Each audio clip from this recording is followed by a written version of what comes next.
सुजीत अपने सबसे खास दोस्त रत्नेश को ले जाकर अपने पत्नी से मिलवाता है।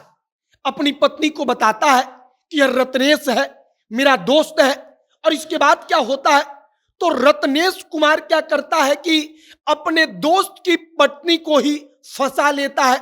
अपनी दोस्त की पत्नी को फंसाने के बाद उसके दिमाग में चलने लगता है कि अब दोस्त की पत्नी से हमको शादी करना है। लेकिन जब तक दोस्त जिंदा रहेगा तब तक उसको लगा कि यह सब कुछ संभव नहीं होगा। फिर उसने 2-2 लाख रुपया देकर 3 शूटरों का अरेंज किया और कुल 6 लाख रुपयों का इंतजाम करके उनको दिया। और इसके बाद से उन तीनों शूटरों को भेजा कि तुम जाकर मेरे दोस्त को खत्म कर दो। शूटर जाते हैं, जाकर एक दोस्त को खत्म कर देते हैं। और इसके बाद उसका शातिर दिमाग देखिए, वह अंतिम संस्कार में शामिल होता है। जब उसके बॉडी का पोस्टमार्टम होता है तब उसमें शामिल होता है और तमाम चीजों को वह अपनी ही देखरेख में कराता है, जिससे लोगों को लगता है कि ऐसा दोस्त तो भगवान सबको दे जो दुख की घड़ी में अपने दोस्त के घर का सारा कामकाज कर रहा है। आगे समस्तीपुर की यही घटना आपको हम सुनाएंगे। बाकी नमस्कार, मेरा नाम है मोहित कुमार सिंह और आप जनता जंक्शन देख रहे हैं। दरअसल होता क्या है, तो मणिपुर के इम्फाल में 2 दोस्त वहां पर रहकर अपना व्यापार करते हैं, बिजनेस करते हैं। एक दोस्त का नाम है रत्नेश कुमार, एक का नाम है सुजीत कुमार चौधरी। सुजीत कुमार चौधरी की शादी होती है, पत्नी की उम्र महज 23 साल होती है। अब 23 साल की पत्नी के पीछे उसका ही दोस्त रत्नेश कुमार लग जाता है। सुजीत खुद रत्नेश को अपनी पत्नी से मिलाता है, बताता है कि यह मेरा दोस्त है। इसके बाद धीरे धीरे इसकी पत्नी को झांसे में लेकर दोनों एक दूसरे से बातचीत करने लगते हैं। देखते देखते रत्नेश को प्यार हो जाता है। अब रत्नेश का पूरा मन और ख्याल उसके मन में पाल लेता है कि अब तो हमको जो दोस्त है उसकी पत्नी को अपनी पत्नी बनाना है, उससे ही शादी करना है।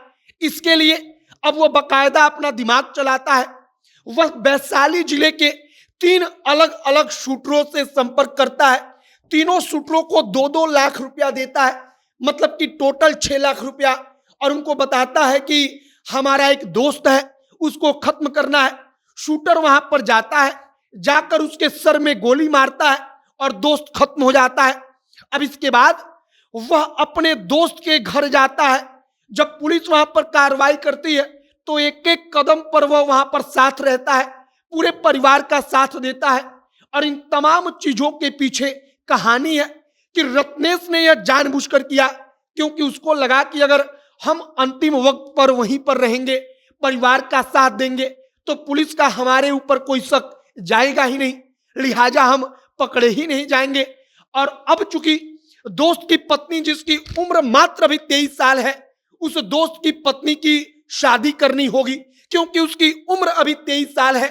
बिना दूसरी जगह के शादी किए परिवार वाले उसको छोड़ेंगे नहीं।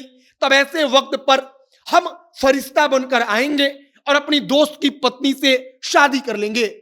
अब इन तमाम चीजों को लेकर पुलिस पकड़ती कैसे है, तो सबसे पहले पुलिस क्या करती है, तो जो पत्नी होती है उसके CDR की जांच करती है, मतलब कि कॉल डिटेल उसका निकालता है।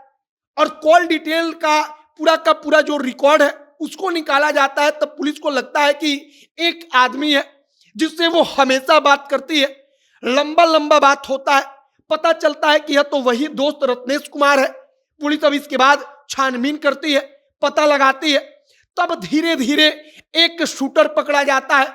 और जब शूटर पकड़ा जाता है तो पूरी कहानी सबके सामने आती है। पुलिस पूछताछ करती है। तब रत्नेश अपनी बात खुद ब खुद बताता है कि दोस्त की 23 साल की पत्नी से हम चाहते थे कि शादी हो जाए। हम अपने दोस्त को रास्ते से हटाना चाहते थे और इसके लिए हमने अपना 6 लाख रुपया खर्च भी किया और अपने दोस्त को रास्ते से हटा दिया। और अंतिम वक्त पर कोई हमारे ऊपर शक न करे, इसके लिए हम परिवार के साथ आकर खड़े भी हो गए।